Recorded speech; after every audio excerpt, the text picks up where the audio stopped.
नमस्कार, सत श्री अकाल, गुड इवनिंग। ये वीडियो हिंदी भाषा में है और इसका टाइटल है reverse migration from Canada to India. मैं ये वीडियो स्टार्ट करने से पहले कनाडा की एक लॉ की बात कर रहा हूँ। इसमें साफ लिखा हुआ है, to keep permanent resident status in Canada you must stay in Canada for minimum 730 days even not continuous during the last 5 years। यदि कोई कनाडा से वापस जा रहा है तो उसकी परमानेंट रेजिडेंसी उससे छीनी नहीं जा सकती। उनको कानूनन अधिकार है कि 5 साल के टाइम के अंदर वो 730 डेज कनाडा में उनको रहना जरूरी है, बाकी दिन वो बाहर रह सकते हैं। और जो सिटीजन है उनके ऊपर तो कानून इंटायरली डिफरेंट है। यदि उनकी स्पाउस दूसरे देश में एम्प्लॉयड है या बिजनेस कर रही है जिसकी वो रिटर्न कनाडा में फाइल करते हैं तो वो वैसे भी उनके पास रह सकता है। अब मैं आपको बताऊंगा कि इसके 18 कारण हैं जिसकी वजह से बहुत सारे कनेडियंस वापस अपने अपने मदर कंट्री में चले जाते हैं। और सबसे बड़ा कारण क्या है कि आजकल कनाडा में रिसेशन चल रहा है, ना तो नौकरी मिलती है, ना हॉस्पिटल में ट्रीटमेंट मिलता है, ना कोई मेंबर पार्लियामेंट सुनवाई करता है, और मकान नया आप ले ही नहीं सकते हो, इतना कॉस्टली हो चुका है। बैंक का इंटरेस्ट जो 2 या 2.25% था वो 5.25% के पर पहुंच चुका है और आगे की कोई बंद होने की कोई गारंटी नहीं है। किराए पे मकान मिलता नहीं है। कोई फ्रूट लेने चले जाओ वो अंदर से सूखा ही निकलता है। सब्जी मिलेगी तो वो सड़ी हुई मिलेगी। आप नौकरी कर लो, तनख्वाह नहीं मिलेगी, कोई गारंटी नहीं है। इन सभी समस्याओं का एक ही समाधान है। देखो, जिन्होंने तो मकान किस्तों पे लिए हुए हैं, कार लोन पे है, घर की बहुत सारी चीज़ें लोन के ऊपर हैं, उनको तो यहाँ रहना ही पड़ेगा, उसके बिना कोई अल्टरनेटिव नहीं है। वो नौकरी करेंगे, पैसे कमाएंगे, अपनी किस्तें उतारेंगे, नहीं तो घर उनका बैंक टेक ओवर कर लेगा। पर जिन लोगों के अपने मकान हैं या अपना मकान बेच चुके हैं, रेंट पे रह रहे हैं और उनके पास परमानेंट रेजिडेंट स्टेटस है या सिटीजन है, उनको 18 लाभ होते हैं जब वो कनाडा से वापस अपने मदर कंट्री या और किसी कंट्री में शिफ्ट हो जाते हैं। बेसिकली कनाडा के मैक्सिमम लोग यहाँ से ऑस्ट्रेलिया या यूएसए में जाना ज़्यादा पसंद करते हैं क्योंकि वहाँ का वेदर भारत की तरह का है। तो मैं 1 बाय 1 आपको ये लाभ बताने वाला हूँ ताकि जो लोग बिना किसी सोचे समझे यूट्यूब के पर वीडियो डाल देते हैं कि कनाडा से रिवर्स माइग्रेशन हो रही है, वो इनको सुने, फिर मुझे कमेंट करें कि वो क्या कहना चाहते हैं। नंबर 1, बहुत बार ऐसा हो रहा है कि जो लोग भारतीय मूल के लोग कनाडा में रहते हैं उनका कोई ना कोई कोर्ट केस पेंडिंग है भारत के अंदर, जिसको फाइनल करने के लिए उनको खुद कनाडा से वापस भारत जाना पड़ता है। नंबर 2, कनाडा में डॉक्टरों की शॉर्टेज, डॉक्टर नर्सेस की शॉर्टेज है। इनके पास जो भी पैसे आ रहे हैं वो यूक्रेन को दे सकते हैं, पर अपने सिटीजन्स के लिए इनके पास पैसे की शॉर्टेज है।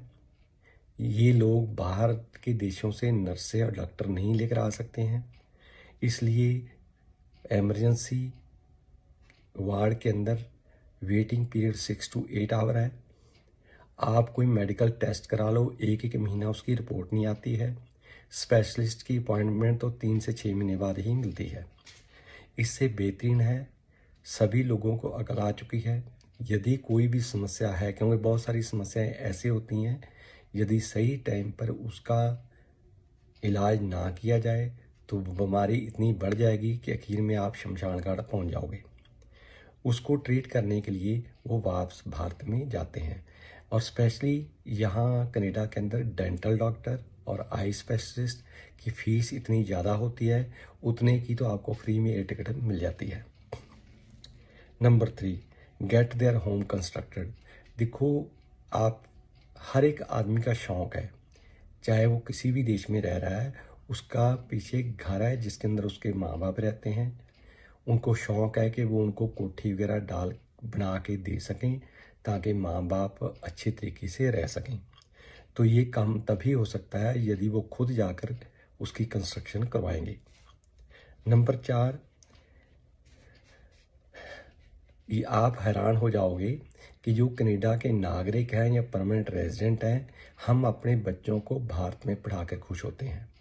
उसका मेन कारण क्या है कि यहाँ पे बच्चे जो पढ़ते हैं वो बिगड़ जाते हैं, अपनी मर्जी से शादी करते हैं, अपनी मर्जी से ही वो 18 साल की उम्र के आयु के बाद वो अपने माँ बाप से अलग होकर रहना चालू कर देते हैं। तो जो कनाडा के लोग हैं वो चाहते हैं कि उनके बच्चे भारत में कहीं भी पढ़ें ताकि वो ये बुरी आदतों का शिकार ना हो पाए। इसलिए पहले 1-2 साल वहाँ जाकर रहते हैं विद पेरेंट्स, फिर बच्चों को हॉस्टल में डाल के वापस आ जाते हैं। फिर बच्चे छुट्टियों के अंदर उनको सिस्टम बनाया होता है कि वो एयरलाइन के थ्रू कनाडा में आ सकते हैं, अकेले भी आ सकते हैं, उनको वापस लेकर जाने की ज़रूरत नहीं पड़ती। नंबर 5, बहुत बार भाई बहनों का आपस में डिस्प्यूट होता है। जब माँ बाप बूढ़े हो जाते हैं तो कनेडियंस वापस जाकर उन्होंने अपनी प्रॉपर्टी को डिस्ट्रीब्यूट करवाना होता है, इसलिए वापस जाते हैं। नंबर 6, बहुत बार ऐसा होता है कि जो भारत के अंदर मकान है वो किसी रेंटर को दिया होता है, वो खाली नहीं करता है। उसे खाली करवाने के लिए भी कनाडा के नागरिकों को या कनाडा के वसनीकों को वापस भारत जाना पड़ता है ताकि वो मकान कोर्ट के थ्रू या पुलिस डिपार्टमेंट के थ्रू या NRI पुलिस स्टेशन के थ्रू उसको खाली करवाया जा सके। नंबर 7, बहुत बार ऐसा होता है कि जब आप कनाडा में आते हो, यहाँ पे कोई भी पढ़ाई करते हो बड़ी महंगी होती है, पर भारत के अंदर कुछ शॉर्ट टर्म कोर्सेज होते हैं जैसे कंप्यूटर ऑपरेटर, फिर carpenter, plumber, electrician, welder, car mechanic. ये छोटे छोटे कोर्सेज अगर कनाडा से वापस भारत में जाकर कर लोगे, काम सीख के आ जाओगे, कई बार आपकी तनख्वाह डबल हो सकती है। कुक, देखो, आप यदि बिना कुकिंग का काम सीखे हुए, क्योंकि कनाडा में क्या होता है कि लोग घर पे खाना बनाते ही नहीं है, सिर्फ अपनी कम्युनिटी बनाती है, बाकी जो लोकल वाइट कम्युनिटी है वो घर पे खाना नहीं बनाती है। सीधा सुबह उठे, ब्रश किया, मैकडोनल्ड या 7-Eleven गए, वहाँ ऑनलाइन ऑर्डर कर दिया, आप पहुँचोगे, पेमेंट करो, सामान उठाओ, अपने काम पे निकल जाओ। तो यदि एक छोटे कोर्स करने के लिए भी लोग कनाडा से बाहर जाते हैं। नंबर 8, कई बार यहाँ पे कोई भी वाइट कम्युनिटी वाला सेल्समैन या सेल्स गर्ल का काम नहीं करना चाहता, क्योंकि वो उसके अंदर ट्रैवलिंग इन्वॉल्व होती है, तो ट्रैवलिंग के अंदर आपकी फैमिली लाइफ डिस्टर्ब होती है। तो जैसे इमिग्रेशन कंसल्टेंट हैं, इंटरनेशनल स्टूडेंट रिक्रूटर हैं, और वुडन फ्लोरिंग मटेरियल है, Windows, doors, wooden doors, Windows, और बहुत सारी ऐसी चीज़ें हैं जो कनाडा में बनती हैं, उनको सेल्स करने के लिए सेल्समैन और या सेल्स गर्ल की ज़रूरत होती है।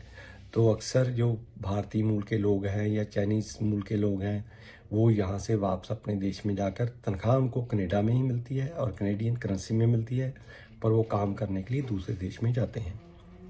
नंबर 9, बहुत सारे कनाडा में प्रोडक्ट बनते हैं, उनको सेल करने के लिए वापस Bharat, China, Bangkok, Singapore, Hong Kong जाना पड़ता है, इसलिए भी लोग यहाँ से वापस जाते हैं। बहुत सारे कनाडा के अंदर इंपोर्टर हैं जो भारत से, चाइना से या दूसरे देशों से बना हुआ सामान इंपोर्ट करते हैं और बाद में वो यहाँ पे सेल होता है। जैसे भारतीय मूल के लोग हैं, उनको अपना खाना ही पसंद है और उनके खाने में स्पेशल टाइप के मटेरियल होते हैं, वो इंडिया से ही इंपोर्ट किए जा सकते हैं। तो कनाडा से यहाँ से लोग जाकर वहाँ पे रहते हैं, वहाँ से ऑर्डर करते हैं, यहाँ जो इम्पोर्टर बैठा है वो इंपोर्ट करता है। नंबर 11, सेल्समैन, सेल्स गर्ल की जॉब मिलती है तो उनको वहाँ जाना पड़ सकता है। नंबर 12, प्रेजेंटली जो कनाडा के अंदर घरों की कीमत इतनी ज़्यादा है, अगर आप एक घर बेच लो तो भारत के अंदर 25 किले ज़मीन आप खरीद सकते हो या कोई भी कमर्शियल होटल खरीद सकते हो। और बहुत सारे काम होते हैं, जैसे आइलेट सेंटर है, फिर आपके इमिग्रेशन का ऑफिस है, वहाँ खोल सकते हो। तो अक्सर वहाँ कनेडियन लोग वहाँ पे जाकर रहते हैं और अपने इनकम टैक्स के रिटर्न कनाडा में फाइल करते हैं, तो वो लोग भी कनाडा में रह सकते, भारत में रह सकते हैं। नंबर 13, प्रेजेंटली कनाडा में रिसेशन चल रहा है, हर चीज़ की कीमत, कमरों का किराया, तनख्वाह कम होती जा रही है क्योंकि स्टूडेंट्स ज़्यादा आ रहे हैं, पर बाकी चीज़ों की कीमतें बढ़ती जा रही हैं, इसलिए लोग परेशान हैं, तो इसलिए उनको वापस भारत जाना पड़ता है। नंबर 14, कनेडियन कानून इसको अलाउ करता है कि आप 5 साल के अंदर 730 दिन मिनिमम रहने होते हैं, बाकी दिन आप कनाडा से बाहर रह सकते हो। नंबर 15, बहुत सारे लोग कनाडा में सिर्फ कुछ सालों के लिए आते हैं ताकि वो अच्छे पैसे कमा सकें, बैक होम प्रॉपर्टी खरीद सकें या ज़मीन खरीद सकें या वहाँ पे कोई छोटा मोटा बिजनेस स्टार्ट कर सकें, तो वो परमानेंटली वापस अपने देश में चले जाते हैं क्योंकि यहाँ पे सर्दी बहुत पड़ती है और बैक होम उनके कंट्री में वेदर अच्छा होता है। नंबर 16, यदि उनके माँ बाप बूढ़े हैं, उनकी देखभाल करने के लिए वहाँ पे कोई नहीं है और उनको कनाडा आने की वीज़ा नहीं मिलता है, तो वो अक्सर परमानेंटली लोग वापस भारत शिफ्ट कर जाते हैं ताकि अपने माँ बाप की वो सेवा कर सकें। 17, बहुत सारे कनेडियन जो एक्सपीरियंस होल्डर हैं, उनको कनाडा के अंदर तनख्वाह कम मिलती है पर विदेशों में उनको तनख्वाह ज़्यादा मिलती है, specially information technology, engineering, electronic and telecommunication fields के अंदर। तो वो अक्सर बाहर जाकर नौकरी करते हैं, वहाँ पे खर्चा कम है, रेंट कम है, तनख्वाह ज़्यादा है, तो वहाँ पे टैक्स भी कम है। कनाडा में लगभग 50% आपकी तनख्वाह का चला जाता है। अच्छी तनख्वाह लेने वालों का 35% टैक्स की स्लैब है, 15% आपके पर लग जाता है कि भाई ये कार्बन टैक्स है, ये सेल टैक्स है, ये है वो है, ऐसे निकल जाता है। नंबर 18, कई बार मार्शल डिस्प्यूट होता है, हस्बैंड वाइफ के अंदर तनबनी हो जाती है, वाइफ या हस्बैंड को कनाडा आने का वीज़ा नहीं मिलता है, फिर उनको फैमिली इकट्ठे करने के लिए वापस भारत जाना पड़ता है या अपने होम कंट्री जाना पड़ता है ताकि मियाँ बीबी इकट्ठे रह सकें, एक दूसरे की हेल्प कर सकें। ये कुछ कारण थे जो मैं लोगों को बताना चाहता हूँ कि रिवर्स माइग्रेशन कोई बुरी चीज़ नहीं है। यदि यहाँ से लोग वापस जाएंगे तो ही और मकान सेल पे लगेंगे और तभी दूसरे लोगों को मकान मिल सकेगा, तभी इनकी जगह पे दूसरे लोगों को जॉब मिल सकेगी। ये कोई बुरी बात नहीं है, मैं इसको पॉजिटिव थिंकिंग में लिया जाए, नेगेटिव थिंकिंग में नहीं। Thank you very much. यदि और कोई जानकारी लेना चाहते हो, हिंदी, पंजाबी, इंग्लिश, आप ऊपर दिए गए फ़ोन के ऊपर हमारे से संपर्क कर सकते हो। Thank you very much.